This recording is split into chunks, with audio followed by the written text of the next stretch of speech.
So as the doctor was administering the EpiPen, she said his numbers were 0. Hi, I'm Becky. I'm a former special education teacher, a future audiologist, wife and mother to a couple of awesome neurodivergent folk, and a lifelong anxiety endurer. Basically, my whole life revolves around disability, and today we're going to be talking about echo chambers. This concept of echo chambers has gained a lot of visibility lately, in particular, its role in dividing us politically. We all know the mysterious algorithm shows us things we already agree with and makes people think that their belief system is so obviously right, and anyone who can't see that is obviously an idiot. But echo chambers affect us in more than just politics, and that is the last thing I'm going to say about politics because we are not going down that rabbit hole. When I was pregnant with my kids, I got onto a lot of pregnant lady message boards. Just a word of warning out there, make sure you are in a solid space mentally before you log on to places like that. You will be convinced that you have every possible complication, and you will think that complications are way more prevalent than they actually are. For example, preeclampsia is a very serious medical condition in pregnancy that causes dangerously high blood pressure. Untreated preeclampsia can lead to death for both the mother and the fetus, and the treatment usually involves premature induction and delivery. Now, disclaimer please, I am not a gynecologist or a physician, so I'm just sharing my very limited knowledge on the subject. Obviously, talk to a doctor if you think you have this condition. Now, go onto a mommy message board and ask how many people have had preeclampsia. Actually, please don't do that because I'm going to tell you what's going to happen. You're going to get a ton of people saying they had it and only a few saying they haven't.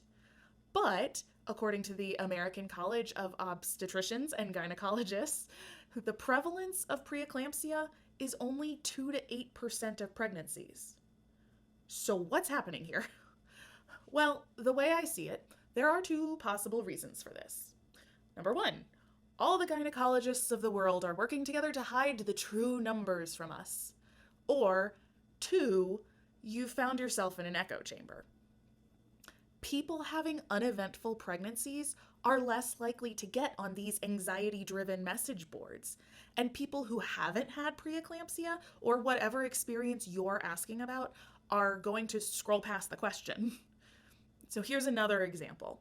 My son has an egg allergy, and in the food allergy world, a lot of people go through challenges where the person has to eat the food they're allergic to under the supervision of a doctor.